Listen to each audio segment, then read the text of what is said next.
Good morning students. இதுக்கு முன்னாடி வீடியோல நம்ம கூலும்ஸ் லானா என்ன அப்படிங்கறத தெளிவாக பார்த்தோம். கூலும்ஸ் லால இருந்து 2 கேள்விகளையும் நம்ம சால்வ் பண்ணோம். இந்த வீடியோல நம்ம கூலும்ஸ் லால இருந்து இன்னும் சில வேறு டைப் ஆஃப் கொஸ்டின்ஸ், அதாவது ஜேஇ மெயின்ஸ்ல கேட்கப்பட்ட சில கேள்விகளை சால்வ் பண்ண போறோம். இப்போ வாங்க நம்ம கேள்விகளை பார்க்கலாம். 2 balls of same mass and carrying equal charge are hung from a fixed support of length L. At electrostatic equilibrium, assuming that angles made by each thread is small, the separation x between the balls is proportional to அப்படிங்கறத கேட்கப்பட்டிருக்க கேள்வி. இந்த கேள்வி JE main 2013ல கேட்டிருக்காங்க. இதுல 4 options கொடுக்கப்பட்டிருக்கு. Option A L, B L square, C L to the power of 2/3, option D L to the power of 1/3. இதே கேள்வி நம்ம தமிழ்ல பார்க்கலாம்.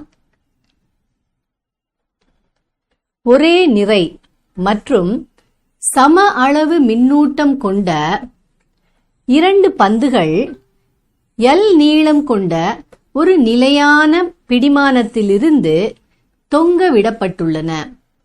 சமநிலையில் ஒவ்வொரு நூல் உருவாக்கும் கோணங்கள் சிறியதாக கருதினால் பந்துகளுக்கு இடையேயான விலகல் x எதற்கு நேர்விகிதத்தில் இருக்கும் அப்படிங்கறத கேட்கப்பட்டிருக்க கேள்வி. சரி, இப்ப இந்த கேள்வியில கொடுத்திருக்கிறத நம்ம ஒரு படத்தின் மூலமாக புரிஞ்சுக்கலாம் வாங்க. முதல்ல ஒரே நிறை மற்றும் சம அளவு மின்னூட்டம் கொண்ட 2 பந்துகள் பாருங்க. இது ரெண்டும் ஒரே மாதிரியான, ஒரே நிறையும் சம அளவு மின்னூட்டமும் கொண்ட பந்துகள். இப்ப இந்த 2 பந்துலையும் பாத்தீங்கன்னா இதுலயும் மின்னூட்டம் -q, இதுலயும் மின்னூட்டம் -q. அடுத்து என்ன கொடுத்திருக்காங்க பாருங்க. இந்த 2 பந்துகளும் எல் நீளம் கொண்ட நிலையான பிடிமானத்திலிருந்து தொங்க விடப்பட்டுள்ளன. இப்ப பாருங்க, இது எல், இந்த 2 பக்கமும் இருக்கக்கூடிய இந்த நூலினுடைய நீளம் பாத்தீங்கன்னா எல் தான். இதுக்கு நம்ம ஒரு பேர் கொடுத்துக்கலாம். இங்க ஏன்னு கொடுத்துக்கலாம், இதுக்கு பி, இந்த எண்டுக்கு சின்னு கொடுத்துக்கலாம். அப்போ இந்த ஏபின்னு இருக்கக்கூடிய இந்த நூலினுடைய நீளமும் இந்த ஏசி அப்படிங்கிற இந்த நூலினுடைய நீளமும் ரெண்டுமே எல்ங்கிற நீளம், சமநீளம் கொண்ட நூல்கள் இருந்து இந்த 2 பந்துகளும் தொங்க விடப்பட்டுள்ளன அப்படிங்கறது கொடுத்திருக்காங்க. அடுத்தது, சமநிலையில் ஒவ்வொரு நூல் உருவாக்கும் கோணங்கள் சிறியதாக கருதினால் இந்த 2 நூல்களுக்கும் சமநிலையில இந்த 2 நூல்களுக்கும் இடையே இருக்கக்கூடிய கோணம் மிக சிறிய ஒரு கோணம் அப்படின்னு சொல்லி எடுத்துக்கோங்கன்னு சொல்லியிருக்காங்க. அப்ப அவங்க எந்த கோணத்தை பத்தி பேசுறாங்க? இந்த ஏங்கிற புள்ளியில இந்த 2 நூல்களுக்கும் நடுவே இங்க ஒரு கோணத்தை பாக்குறீங்க இல்லையா, ஒரு ஆங்கிள். இந்த ஆங்கிள் பத்தி பேசுறாங்க. இந்த ஆங்கிள் நம்ம 2 ஆல்பா அப்படின்னு சொல்லி நம்ம எடுத்துப்போம். ஏன் 2 ஆல்பான்னு எடுக்கிறோம், ஏன் ஆல்பான்னு எடுக்கல? இந்த கேள்விக்கான பதில் சால்வ் பண்ணும்போது உங்களுக்கே புரியும்.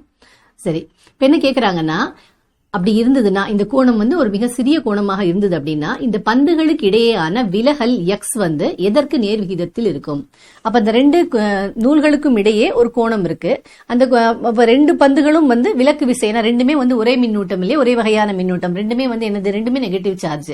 அப்படின்னா ரெண்டுக்கும் நடுவே விலக்கு விசை இருக்கும். இப்ப விலக்கு விசை காரணமாக இது ரெண்டும் ஒன்னை விட்டு ஒன்னு விலகும் போது இந்த நூல்களுக்கு இடையே ஒரு கோணம் உருவாகுது. இந்த பந்துகளுக்கு இடையே ஒரு விலகல், ஒரு டிஸ்டன்ஸ் உருவாகுது இல்லையா, அந்த டிஸ்டன்ஸை அது எக்ஸ் அப்படின்னு சொல்லி எடுத்துக்கோங்க அப்படின்னு சொல்லி கொடுத்திருக்காங்க. இப்ப இந்த டிஸ்டன்ஸ் தான் நீங்க இங்க பாக்குறீங்க, எக்ஸ் கொடுக்கப்பட்டிருக்கு பாருங்க. இப்ப இந்த டிஸ்டன்ஸ் கேள்வி என்னன்னா, இது எதற்கு நேர்விகிதத்தில் இருக்கும் அப்படிங்கறதான் கேள்வி. எல்லுக்கு இருக்குமா? எல்லுங்கிறது என்னது? எல்லுங்கிறது இந்த நூலினுடைய நீளம். எல்லுக்கு நேர்விகிதத்தில் இருக்குமா, இல்ல எல் ஸ்கொயருக்கு நேர்விகிதத்தில் இருக்குமா, இல்ல L to the power of 2/3க்கு நேர்விகிதத்தில் இருக்குமா, அல்லது L to the power of 1/3க்கு நேர்விகிதத்தில் இருக்குமா? அதாவது என்ன சுருக்கமா சொல்லணும்னா, எக்ஸ் எக்ஸுக்கும் எல்லுக்கும் இடையே இருக்கக்கூடிய தொடர்பு, அதை பத்தின ஒரு கேள்வி இது.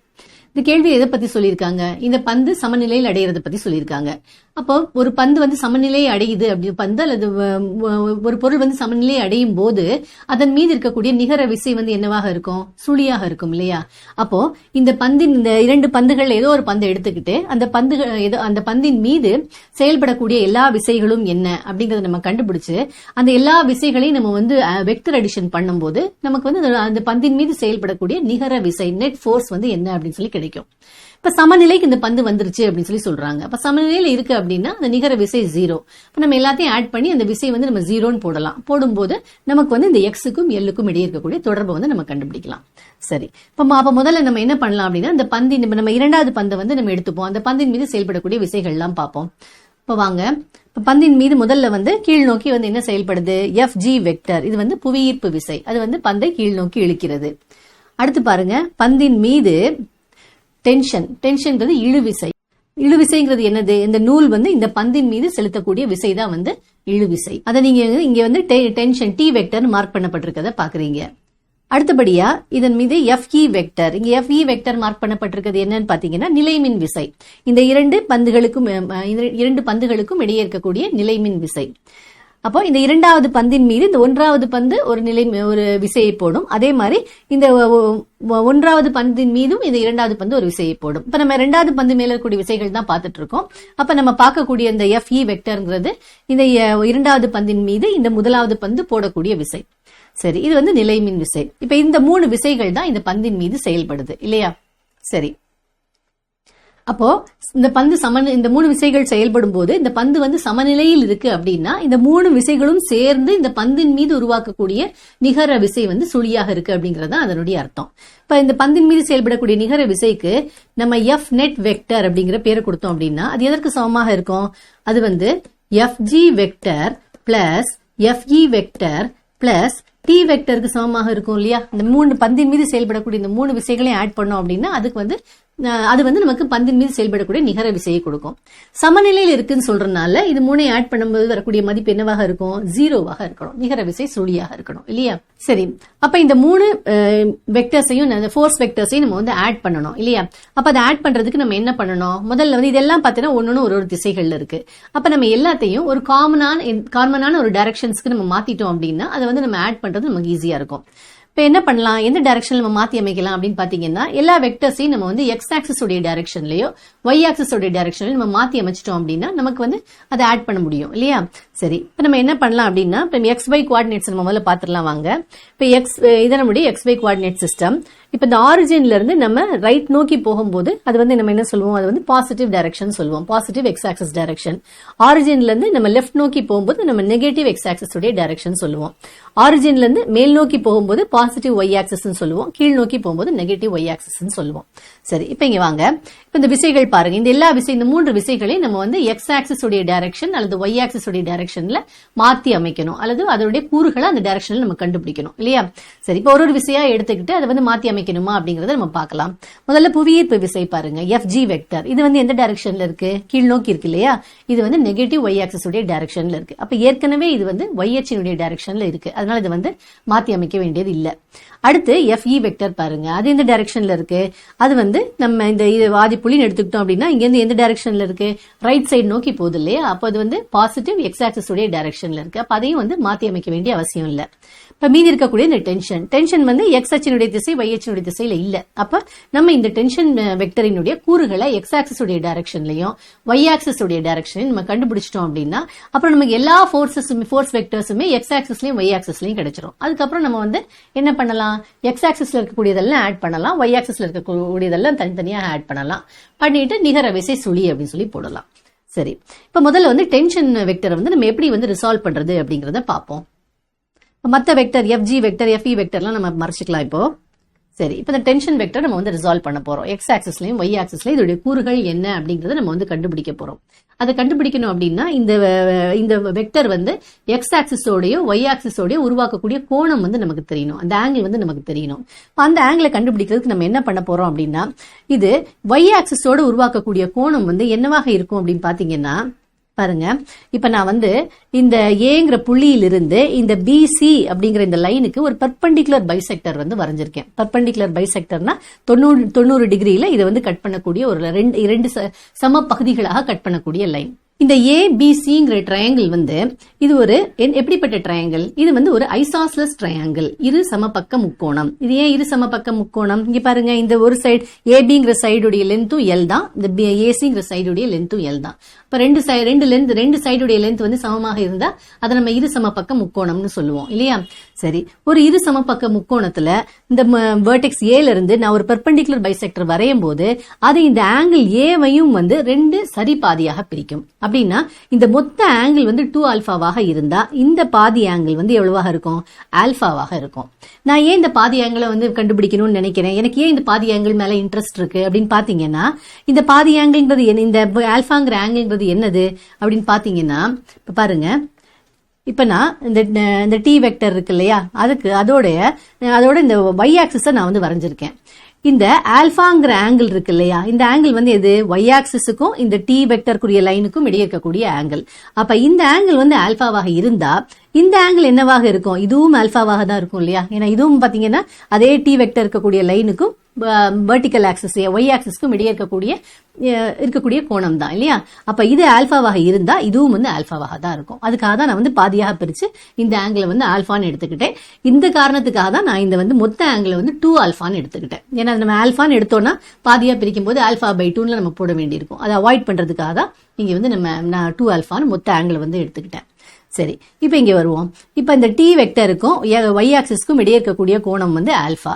அப்படி இருந்ததுன்னா இதனுடைய ஒய் அச்சு கூறு என்னவாக இருக்கும், நீங்க ட்ரிக்னாமெட்ரியை பயன்படுத்தினீங்க அப்படின்னா ஒய் அச்சு கூறு வந்து நமக்கு டி காஸ் ஆல்பாவாக இருக்கும், எக்ஸ் அச்சு கூறு வந்து டி சைன் ஆல்பாவாக இருக்கும். இது பல கேள்விகளை நீங்க பண்ணிருக்கீங்க, அதனால நம்ம இதுக்குள்ள போக வேண்டாம்.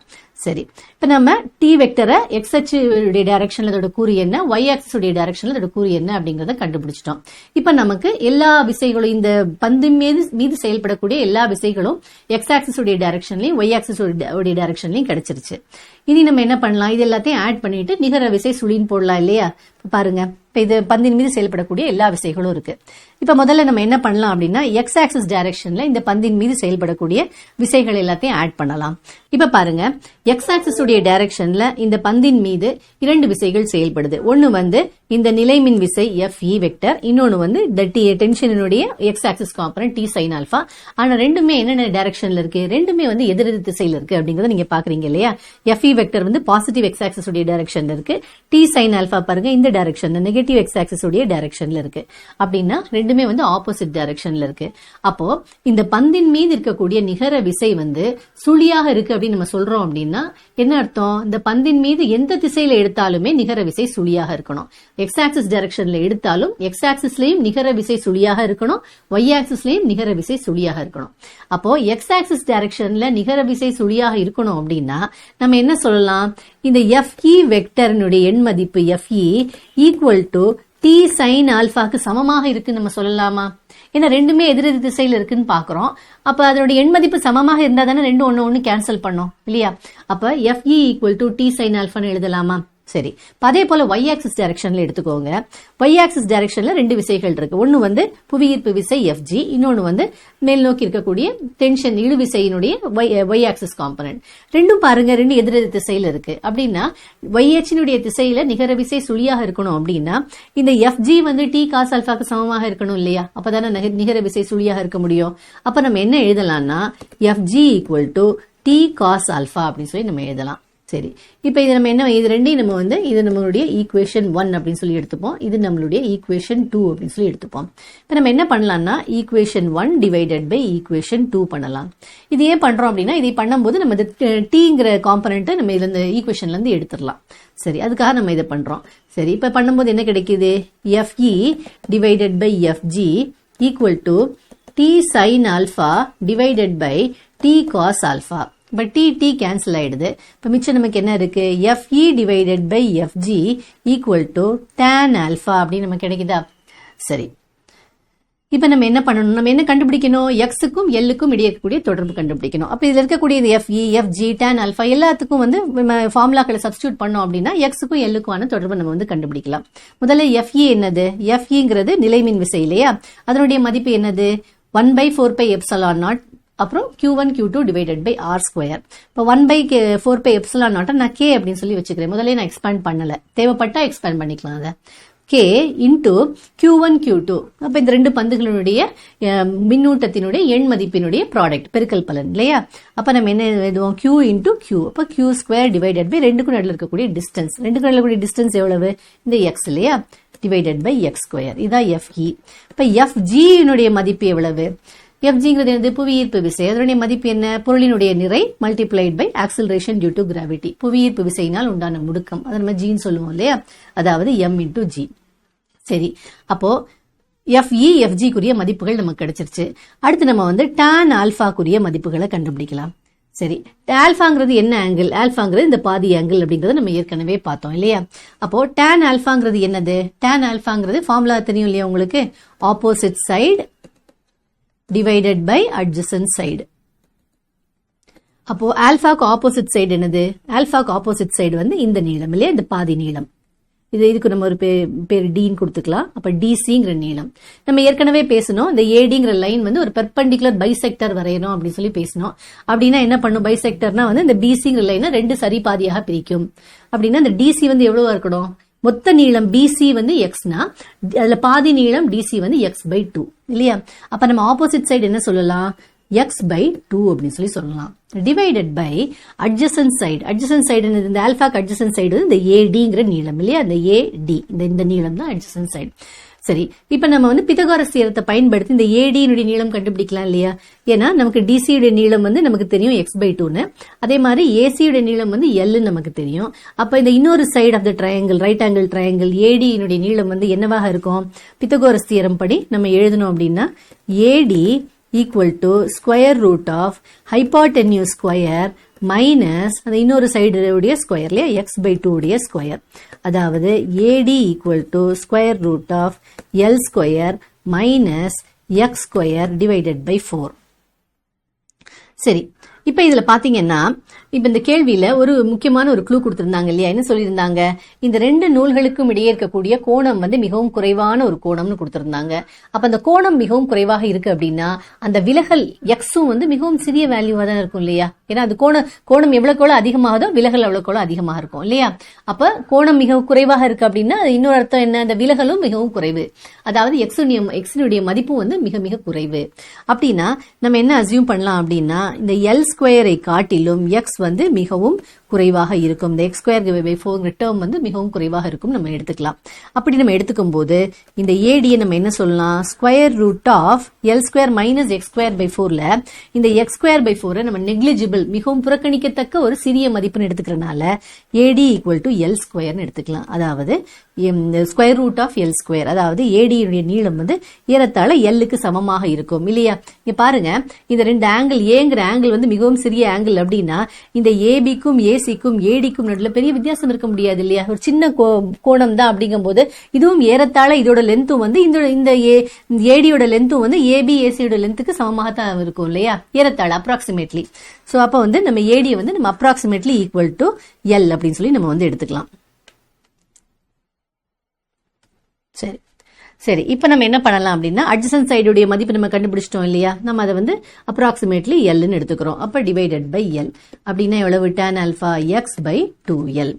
சரி, இப்ப நமக்கு FE கிடைச்சிருச்சு, FG கிடைச்சிருச்சு, tan alpha கிடைச்சிருச்சு. இப்ப அந்த மதிப்புகளை நம்ம சப்ஸ்டிடியூட் பண்ணுவோமா?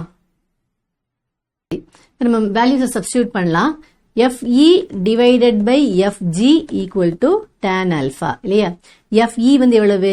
KQ square divided by x square divided by FG. அப்ப multiplied by 1 by FG போடலாம் இல்லையா? 1 by FG னா எவ்வளவு? 1 by mg equal to tan alpha எவ்வளவு? x by 2l. சரி, இப்ப நம்ம என்ன பண்ணலாம்? x எல்லாம் ஒரு பக்கம் கொண்டு போயிடுவோம். 2l இந்த சைடு கொண்டு வந்துடலாம். அப்ப 2l k q square divided by mg equal to x cube அப்படின்னு வருமா? சரி, x கியூபினுடைய மதிப்பு இது. நம்ம கேள்வி என்ன? x வந்து எதற்கு நேர் விகிதத்தில் இருக்கு? அப்ப நம்ம x கியூப்ல இருந்து x கண்டுபிடிக்கணும்னா என்ன பண்ணணும்? x கியூபினுடைய கியூப் ரூட் கண்டுபிடிக்கணும் இல்லையா? இப்ப கியூப் ரூட் கண்டுபிடிச்சோம் அப்படின்னா x equal to என்ன வரும்? 2l kq square divided by mg to the power of 1 by 3. சரி, இப்ப எக்ஸுக்கான சமன்பாடு கண்டுபிடிச்சிட்டோம். கேள்வி வந்து எக்ஸ் வந்து எதற்கு நேர்விகிதத்தில் இருக்கு அப்படிங்கிறது தான். அதாவது எல்லோடைய எந்த பவருக்கு நேர்விகிதத்தில் இருக்கு. இங்க பார்க்கும்போது உங்களுக்கு என்ன தெரியுது? எக்ஸ் வந்து proportional to L to the power of 1 by 3 சொல்லலாம் இல்லையா? அப்போ இப்ப கேள்வியில பாருங்க, எக்ஸ் எதற்கு நேர்விகிதத்தில் இருக்கு? எக்ஸ் வந்து L to the power of 1 by 3க்கு நேர்விகிதத்தில் இருக்கு. அப்போ இந்த ஆப்ஷன் டி தான் வந்து சரியான ஆன்சர். சரி, இந்த கேள்வி உங்க எல்லாருக்கும் தெளிவாக புரிஞ்சிருக்கும்னு நினைக்கிறேன்.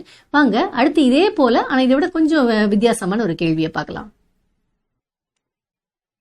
வாங்க நம்ம அடுத்த கேள்வியை பார்க்கலாம்.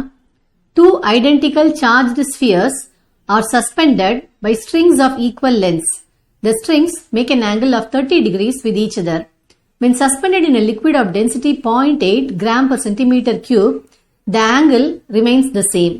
If the density of the material of the sphere is 1.6 grams per centimeter cube, the dielectric constant of the liquid is அப்படிங்கறத வந்து கேட்கப்பட்டிருக்க கேள்வி.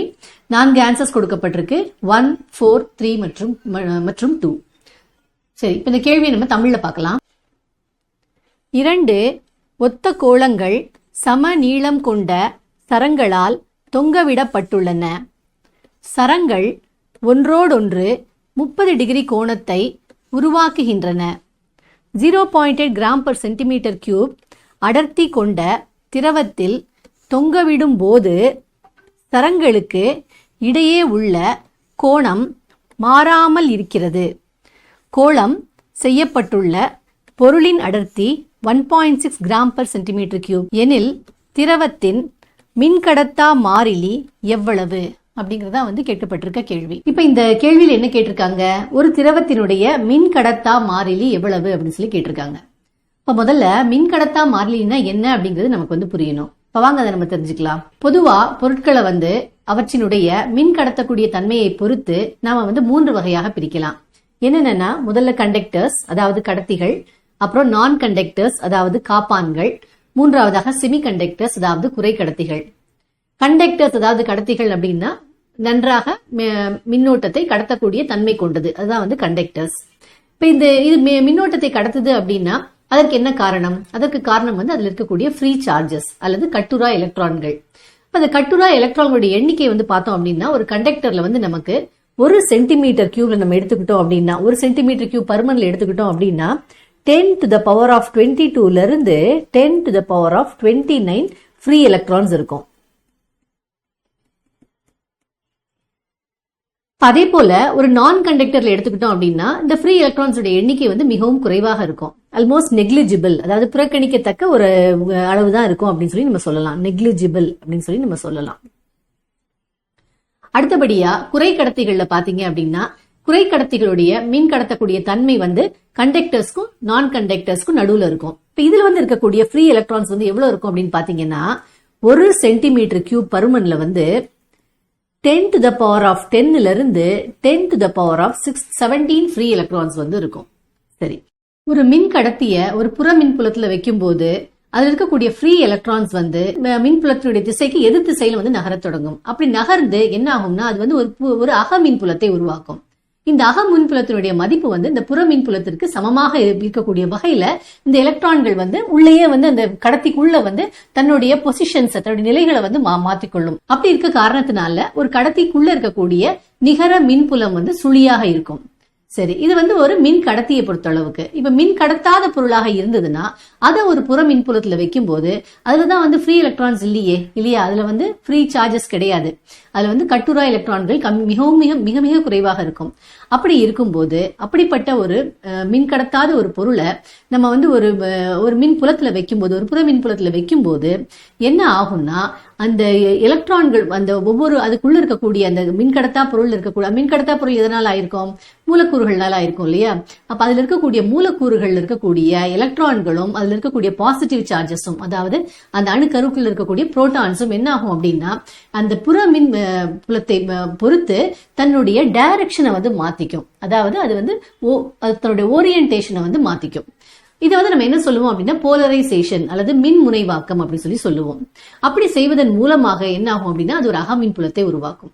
ஆனா இந்த அகமின்புலம் வந்து மின்கடத்தில் உருவாகக்கூடிய அகமின்புலம் அளவுக்கு வந்து அதிகமாக இருக்காது. என்ன காரணம் அப்படின்னா மின்கடத்தில வந்து எலக்ட்ரான்கள் வந்து நகர்ந்து எந்த அளவுக்கு அகமின்புலத்தை உருவாக்கும் அப்படின்னா நம்ம கொடுக்கக்கூடிய புறமின்புலத்தை சமன் செய்யக்கூடிய அளவுக்கு வந்து அகமின்புலத்தை உருவாக்கும். ஆனா மின்கடத்தா பொருள்ல வந்து அந்த எலக்ட்ரான்களால ஃப்ரீயாக நகர முடியாது இல்லையா. அது ஏன்னா எல்லாமே வந்து பவுண்ட் எலக்ட்ரான்ஸ், எதுவுமே வந்து கட்டுரா எலக்ட்ரான்கள் அன்பவுண்ட் எலக்ட்ரான்ஸ் எதுவுமே கிடையாது. அதனால அதனுடைய ஓரியன்டேஷன் ஒருங்கமைப்பை மட்டும் தான் வந்து மாத்திக்க முடியும்.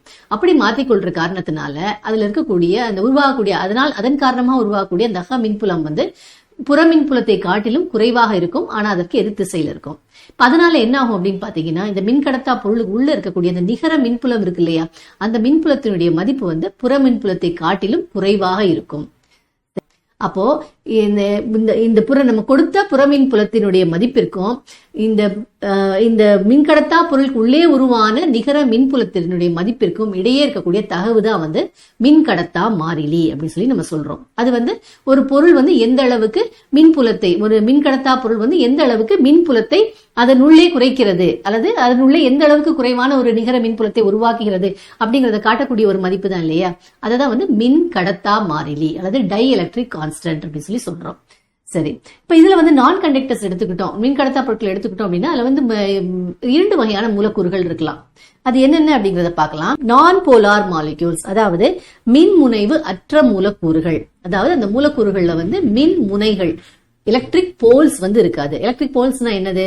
பாசிட்டிவ் சார்ஜ், நெகட்டிவ் சார்ஜ் தனித்தனியாக இருந்தா நம்ம என்ன சொல்லலாம் அப்படின்னா, பாசிட்டிவ் சார்ஜ் வந்து ஒரு எப்படி ஒரு நம்ம மேக்னெட் எடுத்துக்கிட்டோம் அப்படின்னா நார்த் போல் சவுத் போல் சொல்றோமோ அதே போல எலக்ட்ரிக் சார்ஜை பொறுத்த அளவுக்கு பாசிட்டிவ் சார்ஜ், நெகட்டிவ் சார்ஜ் இது ரெண்டும் வந்து 2 முனைகள்.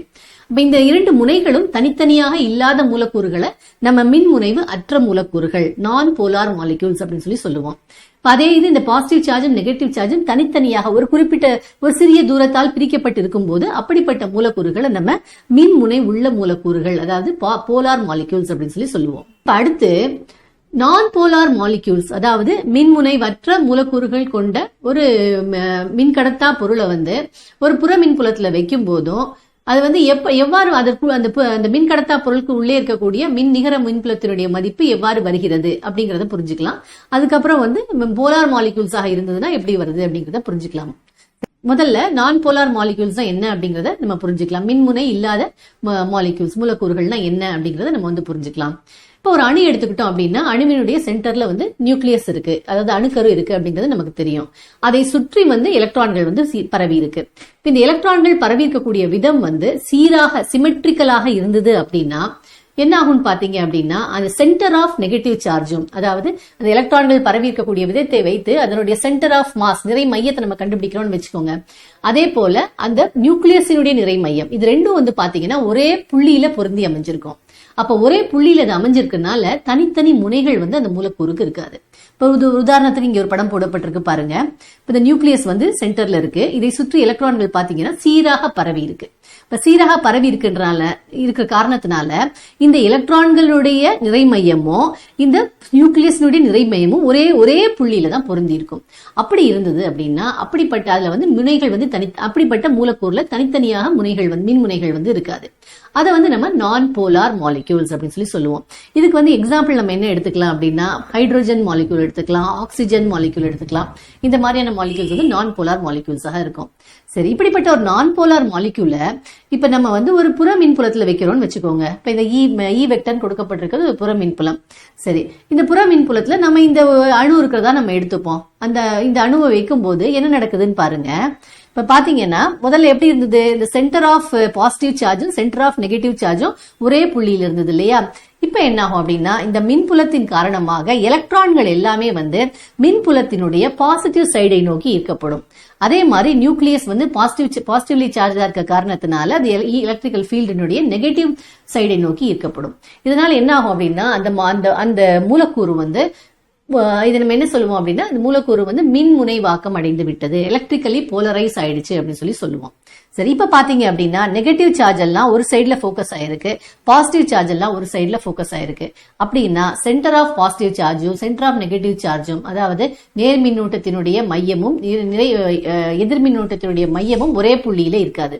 அப்படி இல்லாத காரணத்தினால இந்த மூலக்கூறை நம்ம இந்த எலக்ட்ரிக்கல் ஃபீல்ட்ல வச்சதுக்கு அப்புறம் இந்த மூலக்கூறை நம்ம பார்த்தோம் அப்படின்னா அதுல 2 முனைகள் இருக்கும். ஒரு முனை வந்து பாசிட்டிவ்லி சார்ஜா இருக்கும், இன்னொரு முனை வந்து நெகட்டிவ்லி சார்ஜா இருக்கும். சரி, இப்போ இப்படிப்பட்ட ஒரு நான் போலார் மாலிக்யூல்ஸை கொண்ட ஒரு மின்கடத்தா பொருளை ஒரு புற மின்புலத்துல வைக்கும் போது என்ன நடக்குது அப்படிங்கறத பார்ப்போம். இப்ப முதல்ல புற மின்புலத்துல வைக்கிறதுக்கு முன்னாடி எக்ஸ்டர்னல் எலக்ட்ரிக் ஃபீல்ட்ல வைக்கிறதுக்கு முன்னாடி அந்த மின்கடத்தா பொருள் எப்படி இருக்கும் அப்படிங்கறத பாருங்க.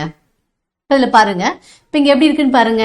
இந்த ஒரு அணுவை நீங்க எடுத்துக்கிட்டீங்க அப்படின்னா இதுல வந்து சென்டர் ஆஃப் பாசிட்டிவ் சார்ஜ், அதாவது நேர் மின்னூட்டத்தினுடைய மையமும் எதிர் மின்னூட்டத்தினுடைய மையம், இந்த சென்டர் ஆஃப் நெகட்டிவ் சார்ஜும் ஒரே புள்ளியில இருக்கு அப்படிங்கறது இது காட்டுது. அப்ப இது வந்து எப்படி இருக்குன்னா இப்ப அன்போலரைஸ்டாக இருக்கு, மின்முனைவாக்கம் அடையாமல் இருக்கு. இப்ப இந்த பொருளை நம்ம எடுத்துக்கிட்டு நம்ம என்ன பண்றோம்னா ஒரு புற மின்புலத்துல வைக்கிறோம். இதுதான் நம்மளுடைய புற மின்புலம். இந்த மின்புலத்தினுடைய எண் மதிப்பு மின்புலம் எவ்வளவுன்னு பாத்தீங்கன்னா இ எக்ஸ்டர்னல் அப்படின்னு கொடுக்கப்பட்டிருக்கு, இ எக்ஸ்டர்னல் வெக்டர். சரி, இப்ப இந்த மின்புலத்துல வந்து நம்ம இந்த மின்கடத்தா பொருளை நம்ம வைக்கும் போது என்ன நடக்குது அப்படிங்கறத பாருங்க. இப்ப பாருங்க, இந்த ஃபீல்டுல எலக்ட்ரிக் ஃபீல்ட்ல கொண்டு வந்து இந்த மின்கடத்தா பொருளை வச்ச உடனே இந்த எலக்ட்ரிக்கல் ஃபீல்ட் காரணமாக என்ன ஆகுது, இதுல இருக்கக்கூடிய ஒரு மாலிக்யூல் ஒரு மூலக்கூறும் வந்து என்ன ஆகுது, போலரைஸ் ஆறத பாக்குறீங்க. போலரைஸ் ஆகி என்ன ஆகுது, அது வந்து ஒரு மின் இருமுனை, ஒரு டைபோலை வந்து உருவாக்குது. இப்ப இந்த டைபோல் இருக்கிற காரணத்தினால என்ன ஆகும் அப்படின்னு பாத்தீங்கன்னா, இதுக்குள்ள வந்து ஒரு அக மின்புலம் வந்து உருவாகும்.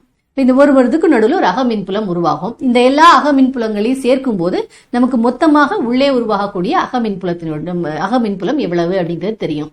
அதுக்கு வந்து இங்க இ இன்டர்னல் வெக்டர் அப்படிங்கிற பேர் கொடுக்கப்பட்டிருக்கிறத பாக்குறீங்க. சரி, இந்த இ இன்டர்னல் வெக்டர் வந்து புறமின் புலத்திற்கு எதிர் திசையில இருக்கு. ஆனா அதை காட்டிலும் குறைவாக இருக்கு. நம்ம ஏற்கனவே பார்த்தோம் இல்லையா, இது வந்து ஒருங்கமைவு மட்டும்தான் நடக்குது. எலக்ட்ரான்கள் வந்து ஃப்ரீயாக நகர முடியாது.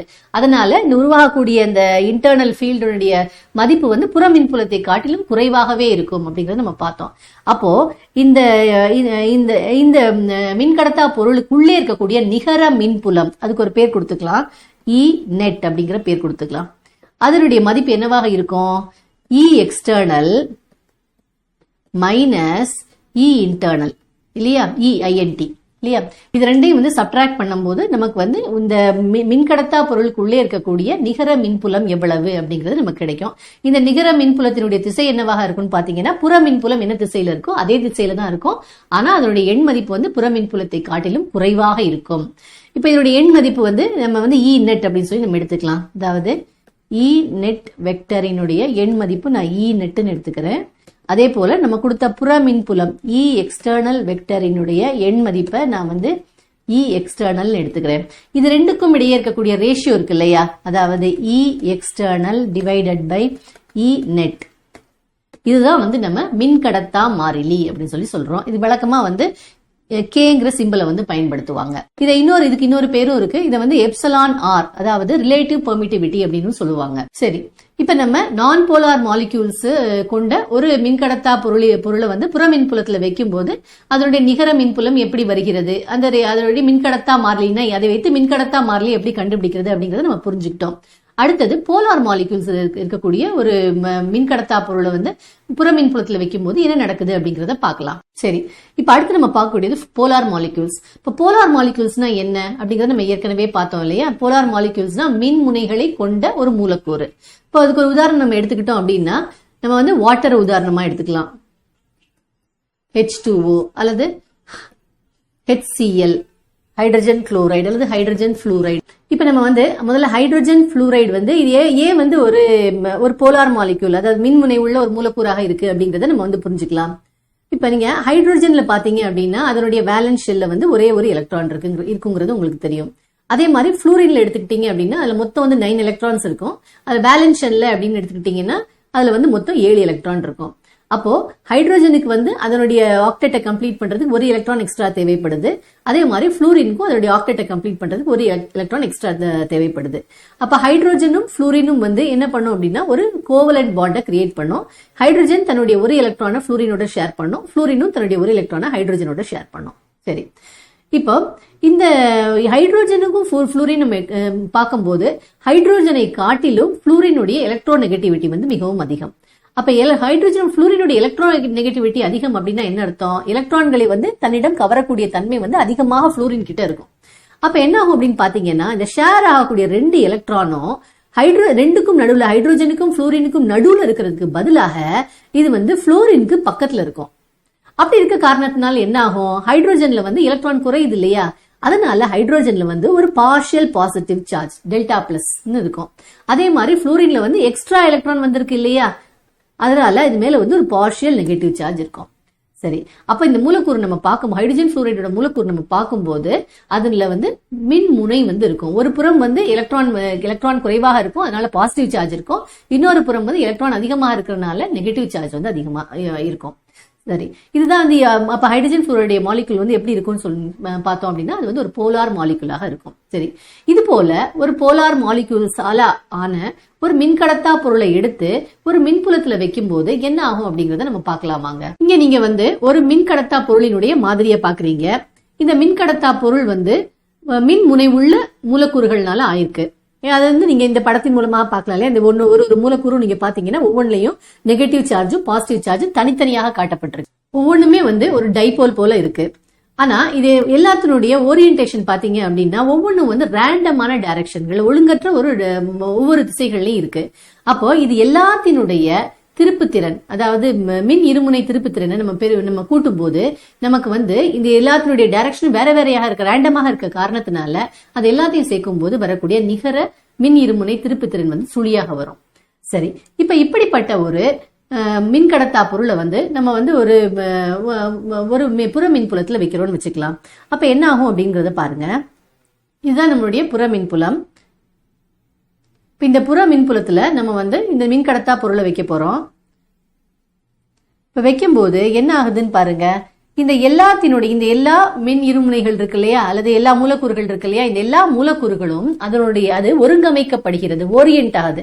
எப்படி வந்து ஓரியன்ட் ஆகுது அப்படி, அதோட ஓரியன்டேஷன் எப்படி மாறுது அப்படின்னு பாத்தீங்கன்னா, எலக்ட்ரிக்கல் ஃபீல்டு என்ன திசையில இருக்கோ அந்த டைரக்ஷனுக்கு ஏத்த மாதிரி, அதாவது நெகட்டிவ் சார்ஜஸ் வந்து எலக்ட்ரிக்கல் ஃபீல்டுடைய பாசிட்டிவ் சைடை நோக்கியும், பாசிட்டிவ் சார்ஜ் வந்து எலக்ட்ரிக் ஃபீல்டோட நெகட்டிவ் சைடை நோக்கியும் ஓரியன்ட் ஆகுது.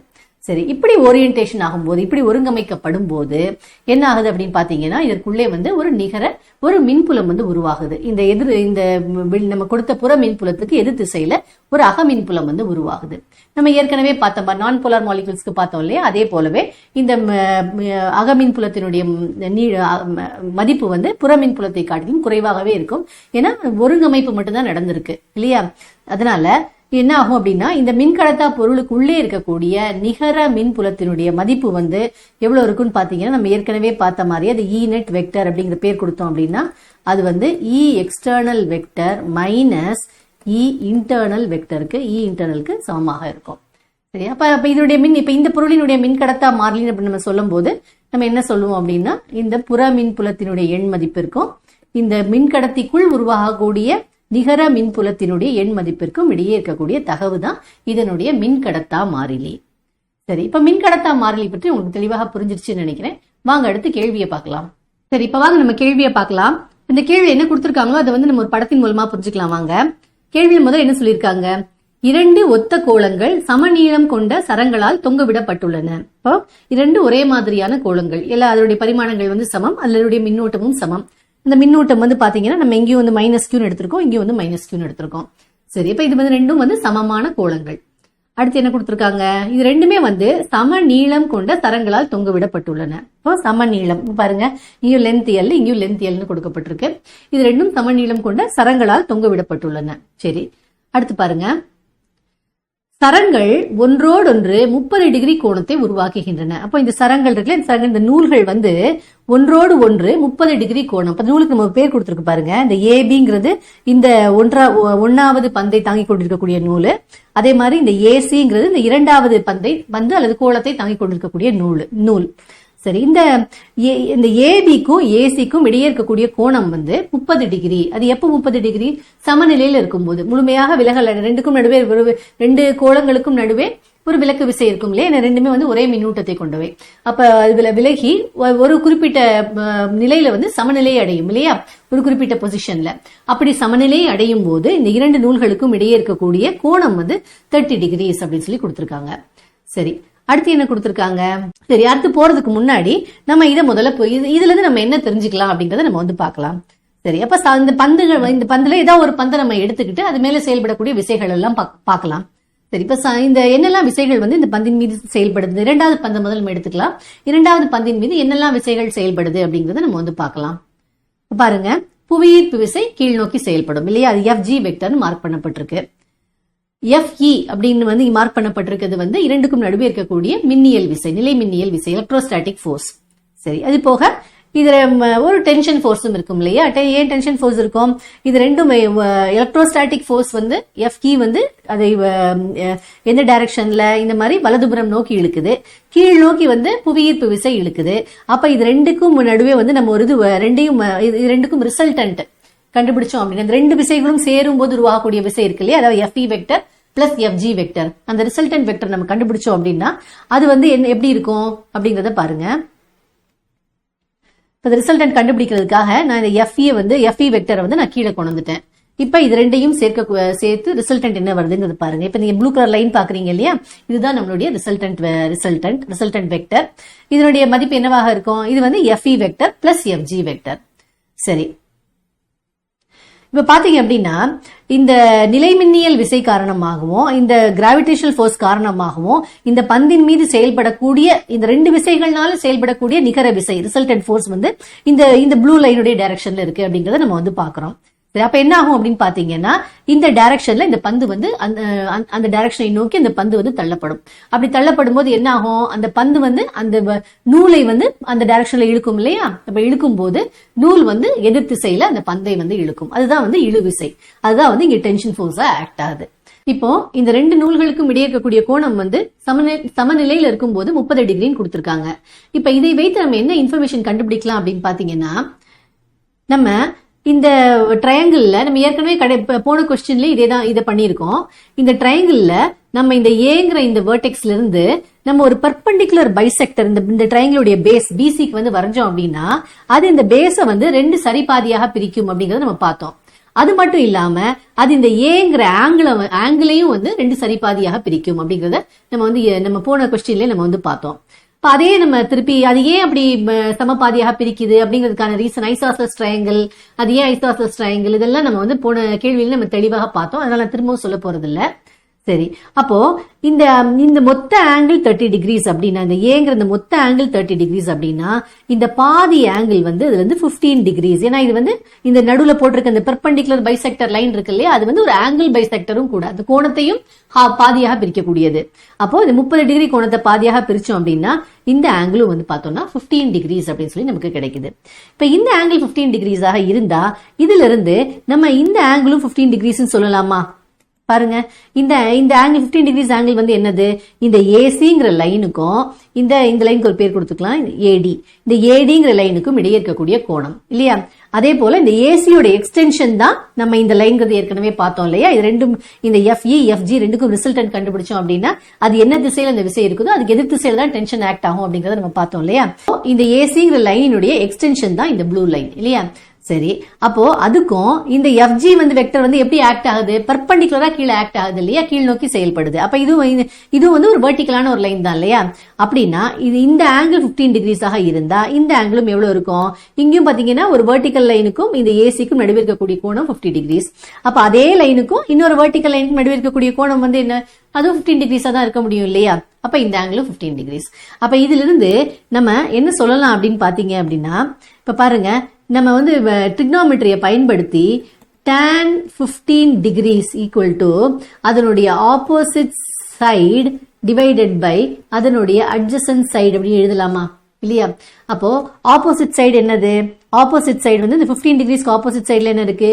FE இருக்கு இல்லையா? FE வெக்டருடைய எண் மதிப்பு FE. அதே மாதிரி அட்ஜசன்ட் சைடு என்னது? இந்த FG வெக்டர், அதாவது எண் மதிப்பு வந்து FG. அப்ப இதுல இருந்து நமக்கு என்ன ரிலேஷன்ஷிப் கிடைக்குது அப்படின்னா இந்த FEக்கும், அதாவது எலக்ட்ரோஸ்டாட்டிக் ஃபோர்ஸ் ஆஃப் ரிப்பல்ஷனுக்கும் இந்த கிராவிடேஷனல் ஃபோர்ஸுக்கும் இடையே இருக்கக்கூடிய இந்த ரேஷியோ வந்து tan 15 டிகிரிஸ்க்கு ஈக்குவலா இருக்கு அப்படிங்கறத நம்ம வந்து கண்டுபிடிக்கலாம். சரி, அப்ப இதுவரைக்கும் கொடுக்கப்பட்ட இன்ஃபர்மேஷன் வச்சு நம்ம இதை வந்து கண்டுபிடிச்சிருக்கோம். இப்ப அடுத்து அவங்க என்ன கொடுத்திருக்காங்க அப்படிங்கறத பார்க்கலாம். இதை இப்படி சால்வ் பண்ணாம நம்ம நிகர விசை, நம்ம மொத்தமாக இந்த பந்தின் மீது செயல்படக்கூடிய விசைகள்லாம் என்ன?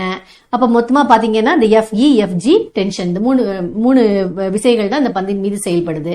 அப்ப இந்த பந்தின் மீது செயல்படக்கூடிய விசைகளை வந்து நம்ம எல்லா விசைகளையும் X ஆக்சிஸ் மற்றும் Y ஆக்சிஸ் உடைய டைரக்ஷன்ல ரிசால்வ் பண்ணிட்டு X ஆக்சிஸ் டைரக்ஷன்ல இருக்கக்கூடிய விசைகள்லாம் 0, Y ஆக்சிஸ் டைரக்ஷன்ல இருக்கக்கூடிய விசைகள்லாம் 0 நம்ம போன கொஸ்டின்ல ஃபாலோ பண்ணோம் இல்லையா? அதே அப்ரோச்லயும் நம்ம இதை பண்ணலாம். பட் இது வந்து பாத்தீங்கன்னா ரொம்ப சிம்பிளா இருக்கு இல்லையா? இது புரிஞ்சுக்கிட்டா மட்டும் போதும். இது போன வாட்டி நம்ம பண்ணதை விட இது ஒரு சிம்பிளர் அப்ரோச்சாக இருக்கு. சரி, இப்ப அடுத்த கேள்வி தொடர்ந்து பார்க்கலாம். அடுத்து என்ன கொடுத்திருக்காங்கன்னு இப்ப அடுத்து பாருங்க. 0.8 கிராம் per சென்டிமீட்டர் கியூப் அடர்த்தி கொண்ட திரவத்தில் தொங்கவிடும் போது தரங்களுக்கு இடையே உள்ள கோணம் மாறாமல் இருக்கிறது. அப்ப இந்த செட்டப் அப்படியே எடுத்துக்கிட்டு நம்ம என்ன பண்றோம் அப்படின்னா, ஒரு திரவம், அந்த இதுதான் அந்த திரவம், அந்த திரவத்தினுடைய நமக்கு என்ன தெரியும்? அடர்த்தி தெரியும் இல்லையா? அந்த திரவத்தினுடைய அடர்த்தி வந்து எவ்வளவு கொடுத்திருக்காங்கன்னா 0.8 கிராம் per சென்டிமீட்டர் கியூப்னு கொடுத்திருக்காங்க. சரி, இப்ப இப்படிப்பட்ட திரவத்துல நம்ம அந்த செட்டப்பை வந்து வைக்கிறோம். சரியா? சரி, இப்ப வைக்கும் போது இப்பவும் என்ன சொல்றாங்க? தொங்கவிடும் போது சரங்களுக்கு இடையே இருக்கக்கூடிய கோணம் வந்து மாறாமல் இருக்கிறது. அப்ப இப்போ பாத்தீங்கன்னா இந்த சரங்களுக்கு இடையே இருக்கக்கூடிய கோணம் வந்து பாத்தீங்கன்னா 30 டிகிரி தான் இல்லையா? சரி, இப்போ நம்ம இந்த திரவம் நம்ம வச்சிருக்கோம். இந்த திரவம் வந்து ஒரு மின் கடத்தாத ஒரு திரவம் அப்படிங்கறது நம்ம எப்படி தெரிஞ்சுக்கிறோம்னா, திரவத்தினுடைய மின் கடத்தா மாறிலி கேட்டிருக்காங்க. மின் கடத்தா மாறிலிங்கிறது மின் கடத்தாத பொருள்களுக்கு தான் பொருந்துவது. அப்படின்னா இந்த திரவம் வந்து ஒரு மின் கடத்தாத திரவம். இப்போ ஒரு மின் கடத்தாத திரவத்துல இந்த பந்துகளை நம்ம வைக்கும் போது, இந்த பந்துகள் இந்த கோலங்களை நம்ம வைக்கும் போது இந்த கோலங்களுக்கு நடுவே இருக்கக்கூடிய விசை இருக்கு இல்லையா, நிலை மின்னியல் விசை, அது வந்து அதிகமாகுமா குறையுமா? நம்ம ஏற்கனவே என்ன பார்த்தோம், நம்ம மின்கடத்தா மாறிலியை பத்தி எக்ஸ்பிளேஷன் பார்க்கும்போது, ஒரு மின்கடத்தாத பொருளை ஒரு புற மின்புலத்துல வைக்கும் போது அதற்குள்ளே உருவாகக்கூடிய நிகர மின்புலம் வந்து புற மின்புலத்தை காட்டிலும் குறைவாக இருக்கும் நம்ம பார்த்தோம் இல்லையா? அப்ப புற மின்புலத்தை காட்டிலும் குறைவான ஒரு மின்புலம் இந்த மின்கடத்தா பொருளுக்குள்ள இருக்கு அப்படின்னா அங்க என்ன ஆகும், இந்த ரெண்டு பந்துகளுக்கும் நடுவே இருக்கக்கூடிய விசை வந்து இப்ப குறையும் இல்லையா? ஏற்கனவே என்ன இருந்ததோ, முதல்ல வந்து அந்த ஊடகம் என்ன ஊடகம் நம்ம கொடுக்கல, அது காற்றுல இருக்கதாக நம்ம எடுத்துக்கலாம். அப்ப காற்றுல இருந்ததை காட்டிலும் இப்ப பார்த்தோம் அப்படின்னா இந்த பந்துகளுக்கு நடுவே செயல்படக்கூடிய நிலை மின்னியல் விசை, அதாவது எலக்ட்ரோஸ்டாட்டிக் ஃபோர்ஸ் ஆஃப் ரிப்பல்ஷன் வந்து இப்ப பார்த்தோம்னா அது முன்னாடி இருந்ததை விட குறைவாக இருக்கும். ஃபோர்ஸ் ஆஃப் ரிப்பல்ஷன் வந்து குறைவாக இருக்கு அப்படின்னா இந்த பந்துகள் வந்து இந்த கோணம் வந்து குறைஞ்சிருக்கணும் இல்லையா? ஏன்னா அதிகமாக இருக்குங்கும் போது கோணம் எவ்வளவு, நம்ம காத்துல வைக்கும் போது ரெண்டு கோளங்களுக்கும் நடுவே இருக்கக்கூடிய விசை வந்து அதிகம், விலக்கு விசை வந்து அதிகமாக இருந்தது. இப்ப வந்து அந்த விலக்கு விசை வந்து குறைஞ்சிருக்கு இல்லையா? ஏன்னா இந்த மின்புலத்தினுடைய மதிப்பு வந்து இங்க ஒரு மின் கடத்தாத பொருளை பயன்படுத்தினால குறைஞ்சிருச்சு. அப்படின்னா இந்த ரெண்டு இதுவும் வந்து பக்கத்துல வந்துடணும் இல்லையா? முன்னாடி இருந்ததை விட கோணம் வந்து கம்மியா இருக்கணும் இல்லையா? ஆனா என்ன சொல்றாங்க அப்படின்னா கோணம் மாறவில்லை அப்படிங்கிறாங்க இல்லையா? அப்ப கோணம் மாறவில்லைன்னா அதுக்கு என்ன காரணம் அப்படின்னு புரிஞ்சுக்கிறதுக்கு என்னெல்லாம் விசைகள் இங்க செயல்படுது அப்படிங்கறத பாக்கலாம் வாங்க. இந்த இரண்டாவது பந்தின் மீது செயல்படக்கூடிய விசைகளை பார்க்கலாம். பாருங்க, நம்ம ஏற்கனவே பார்த்தோம் இல்லையா, இந்த புவி எலக்ட்ரோஸ்டாட்டிக் ஃபோர்ஸ் ஆஃப் ரிப்பல்ஷன், அது வந்து இங்கே FE டேஷ் கொடுக்கப்பட்டிருக்கு. அங்க FEங்கிற பேரை பயன்படுத்தணும். அதை காட்டிலும் இங்கே குறைவான மதிப்பு தான் இருக்கு நம்ம பார்த்தோம். அதனால இதுக்கு வேற ஒரு பெயர் FE டேஷ் ஒரு பேர் கொடுக்கப்பட்டிருக்கு. அடுத்து பாத்தீங்க அப்படின்னா புவியீர்ப்பு விசை. புவியீர்ப்பு விசையில தான் மாற்றம் இருக்குமா? புவியீர்ப்பு விசையில மாற்றம் இருக்காது இல்லையா? ஏன்னா அது வந்து எதை பொறுத்தது, அது வந்து அந்த பந்தினுடைய நிறை அப்புறம் ஆக்சலரேஷன் டியூ டு கிராவிட்டி, புவியீர்ப்பு விசையினால் உண்டாகக்கூடிய முடுக்கம், இது ரெண்டையும் பொறுத்தது. அப்படின்னா புவியீர்ப்பு விசையில மாற்றம் இருக்காது. சரி, அப்போ இந்த கோணம் வந்து அப்ப ஏன் பெரிதாகுது? புவியீர்ப்பு விசை அதுவாகவே தான் ஏற்கனவே என்ன இருந்ததோ அதே மதிப்பு தான் இருக்கு.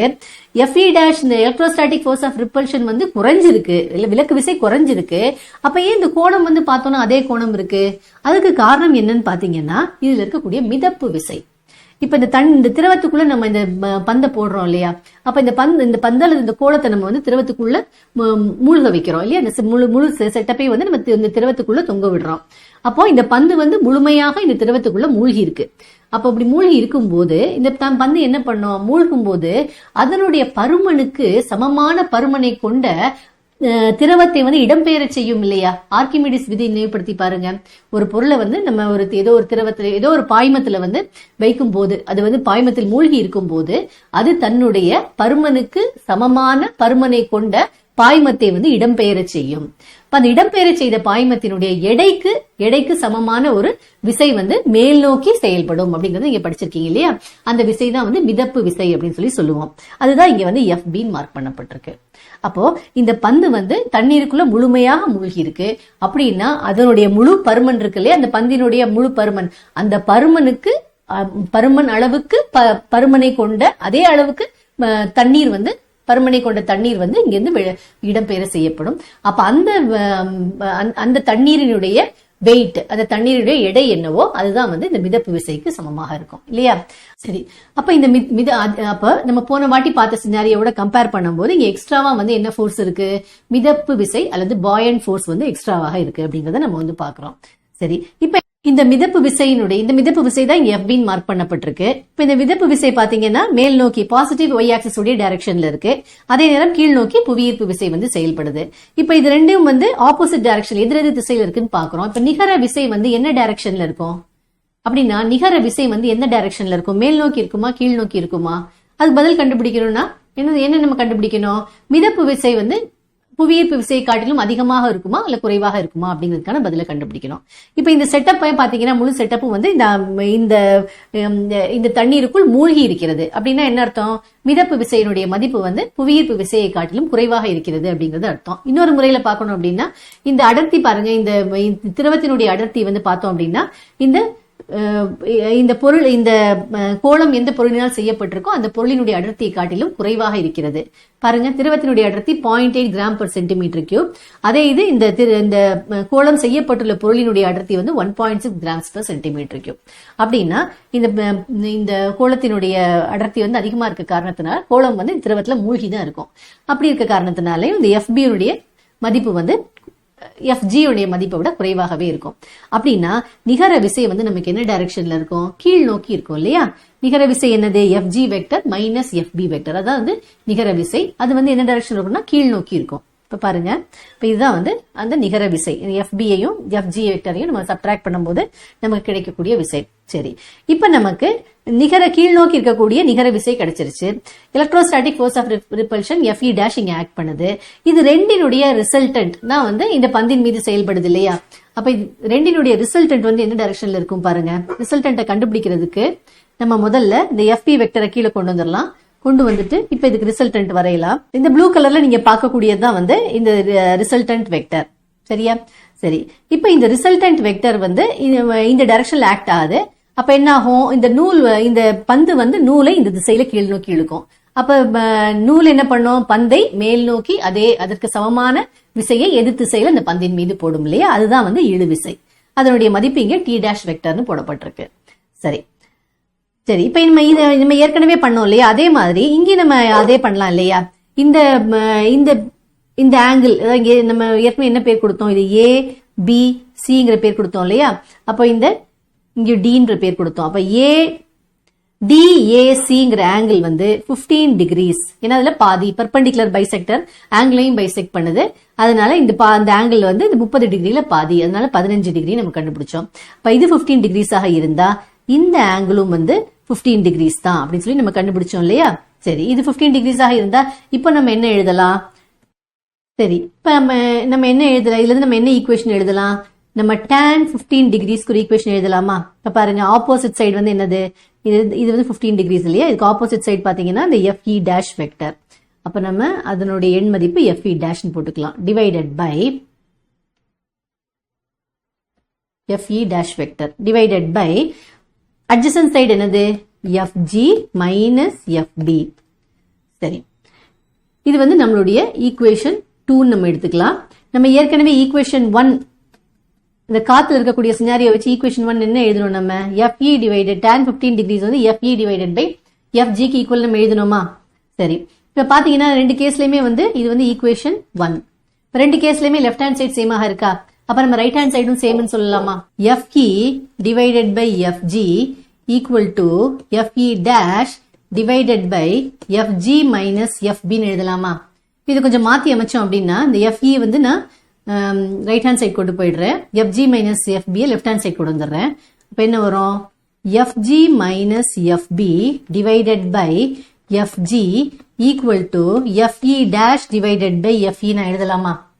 சரி, வாங்க தொடர்ந்து சால்வ் பண்ணலாம். நமக்கு என்ன வந்திருக்கு? FE dash divided by FE equal to FG minus FB divided by FGன்னு வந்திருக்கா இல்லையா? சரி, இதை நம்ம எப்படி எழுதலாம்? இதை வந்து FG divided by FG minus FB divided by FG அப்படின்னு எழுதலாமா இல்லையா? சரி, அப்படின்னா எவ்வளவு? 1 minus FB divided by FG. சரி, இப்ப நமக்கு என்ன கிடைச்சிருக்கு? FE dash divided by FE equal to 1 minus FB divided by FG நமக்கு கிடைச்சிருக்கு. சரி, இப்ப நம்ம என்ன பண்ணலாம் அப்படின்னா முதல்ல வந்து நம்ம FB அதாவது மிதப்பு விசையினுடைய மதிப்பை வந்து நம்ம கண்டுபிடிக்கலாம். அதற்குரிய ஃபார்முலாவை நம்ம வந்து கண்டுபிடிக்கலாம். சரி, இப்ப நம்ம முதல்ல என்ன பண்ணலாம் அப்படின்னா நம்ம FBயினுடைய மதிப்பை கண்டுபிடிக்கலாம். FBங்கிறது என்னது? மிதப்பு விசை. சரி, மிதப்பு விசைக்கு என்ன ஃபார்முலா வருது அப்படிங்கறத நம்ம கண்டுபிடிக்கலாம். இப்ப FB அதாவது மிதப்பு விசை வந்து எதற்கு சமம் அப்படின்னா இடம்பெயர்ந்த திரவத்தினுடைய எடைக்கு சமம். அப்போ இடம் பெயர்ந்த திரவத்தின் எடை, அதான் வந்து FB. சரி, இடம்பெயர்ந்த திரவத்தின் எடை அது வந்து எவ்வளவு? அதை நம்ம எப்படி எழுதலாம்? அதை நம்ம வந்து இடம்பெயர்ந்த திரவத்தின் நிறை multiplied by acceleration due to gravity இல்லையா? புவியீர்ப்பு விசையினால் உண்டான முடுக்கம். அப்படி பண்ணும்போது நமக்கு இடம்பெயர்ந்த திரவத்தினுடைய எடை கிடைக்கும். சரி, அப்ப இடம்பெயர்ந்த திரவத்தினுடைய நிறை என்னது? அதை எப்படி நம்ம கண்டுபிடிக்கிறது? நமக்கு வந்து இந்த கேள்வியில வந்து திரவத்தினுடைய அடர்த்தி கொடுத்திருக்காங்க இல்லையா? அடர்த்திங்கிறது என்னது? அடர்த்திங்கிறது நிறை டிவைடட் பை பருமன் இல்லையா? அப்போ நமக்கு அடர்த்தி தெரியும் அப்படின்னா நம்ம நிறை கண்டுபிடிக்கிறதுக்கு என்ன பண்ணலாம்? அடர்த்தியோடு பருமனை மல்டிப்ளை பண்ணும்போது நமக்கு நிறை கிடைக்கும். அதை கொண்டு போய் இதுல சப்ஸ்டியூட் பண்ணோம் அப்படின்னா நம்ம FB என்னன்னு எழுதலாம்? இடம்பெயர்ந்த திரவத்தின் நிறைக்கு பதிலாக திரவத்தின் அடர்த்தி மல்டிப்ளைட் பை இடம்பெயர்ந்த திரவத்தின் பருமன் அப்படின்னு எழுதலாமா இல்லையா? சரி, into acceleration due to gravity G. சரி, அப்போ திரவத்தின் அடர்த்திக்குரிய மதிப்பு வந்து நம்ம கேள்வியில கொடுத்திருக்காங்க. எவ்வளவு கொடுத்திருக்காங்க? 0.8 gram per centimetre cube. 0.8 multiplied by இடம்பெயர்ந்த திரவத்தின் பருமன். இப்ப இடம்பெயர்ந்த திரவத்தின் பருமன்றது எதற்கு சமமாக இருக்கும்? அந்த எந்த பொருள் வந்து இந்த திரவத்தை வந்து இடம்பெயர செய்ததோ அந்த பொருள் எந்த அளவுக்கு மூழ்கி இருக்கிறதோ அந்த பருமனுக்கு சமமாக இருக்கும். இந்த கேஸ்ல பார்த்தோம் அப்படின்னா நம்ம எடுத்துக்கொண்ட அந்த கோளம் இல்லையா, அந்த கோளம் வந்து முழுமையாக அந்த திரவத்திற்குள் மூழ்கி இருக்கிறது. அப்போ அந்த கோளத்தினுடைய பருமன் என்னவோ அந்த பருமன் அளவுக்கு தான் அது வந்து திரவத்தையும் வந்து இடம்பெயர செய்திருக்கும். அப்ப இடம்பெயர்ந்த திரவத்தின் பருமன் வந்து அந்த கோளத்தினுடைய பருமனுக்கு சமம். அப்புறம் என்ன எழுதலாம்? 0.8 இன்டு கோளத்தின் பருமன் மல்டிப்ளைட் பை G எழுதலாமா? சரி, இப்ப கோளத்தின் பருமன் நம்ம எப்படி எழுதலாம்? இப்ப ஏற்கனவே பார்த்தோம் பருமன் நம்ம எப்படி எழுதலாம்? அடர்த்தி வந்து நிறை பை பருமன். அப்ப நமக்கு அடர்த்தி தெரியும் அப்படின்னா இதுல இருந்து பருமனை கண்டுபிடிக்கிறது நம்ம என்ன பண்ணலாம்? நிறை டிவைடட் பை அடர்த்தி பண்ணலாம் இல்லையா? அப்ப நம்ம கோளத்தின் பருமனை நம்ம எப்படி எழுதலாம்? கோளத்தின் நிறை டிவைடட் பை கோளத்தின் அடர்த்தி அப்படின்னு எழுதலாம் இல்லையா? நிறை டிவைடட் பை அடர்த்தி மல்டிப்ளைட் பை G. சரி, அப்ப நம்ம வேல்யூ சப்ஸ்டியூட் பண்ணோம் அப்படின்னா FB ஈக்குவல் டு 0.8 இன்டூ இந்த கோளத்தின் நிறைக்கு நம்ம ஒரு பேர் கொடுத்துக்கலாம். நான் MS அப்படிங்கிற பேர் கொடுத்துக்கிறேன், மாஸ் ஆஃப் த ஸ்பியர் அப்படின்ட்டு, டிவைடட் பை கோளத்தினுடைய அடர்த்தி. கோளத்தினுடைய அடர்த்தி எவ்வளவு கொடுக்கப்பட்டிருக்கு?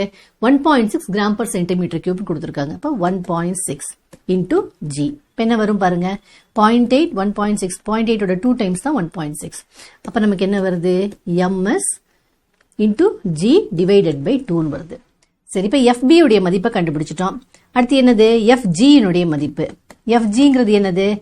FGங்கிறது என்னது? அந்த கோளத்தினுடைய நிறை MS multiplied by acceleration due to gravity G. சரி, அப்ப நம்ம என்ன கண்டுபிடிச்சாச்சு? FB FGக்கான மதிப்புகளை கண்டுபிடிச்சாச்சு. இப்ப இதெல்லாம் கொண்டு வந்து நம்ம இந்த ஈக்குவேஷன்ல சப்ஸ்டிட்யூட் பண்ணலாமா? அப்போ FE dash divided by FE equal to 1 minus FB divided by FG. அதாவது 1 minus FB உடைய மதிப்பு என்ன பார்த்தோம்? MS into G divided by 2 பார்த்தோம் இல்லையா? divided by FG எவ்வளவு? MS into G. இதை சால்வ் பண்ணா நமக்கு என்ன வரும்? 1 minus MSG divided by 2 into 1 by MSG வருமா இல்லையா? இந்த divided by MSG into 1 by போடலாம். இப்போ MSG கேன்சல் ஆயிடுச்சு அப்படின்னா என்ன வருது? ஈக்குவல் டு, இப்போ சால்வ் பண்ணோம்னா என்ன வருது? ஈக்குவல் டு 1 மைனஸ் 1 by 2, அதாவது half. சரி, இப்போ நம்ம என்ன கண்டுபிடிச்சிருக்கோம் அப்படின்னா FE dash divided by FE னுடைய மதிப்பு வந்து 1 by 2 அப்படின்னு சொல்லி நம்ம கண்டுபிடிச்சிருக்கோம் இல்லையா?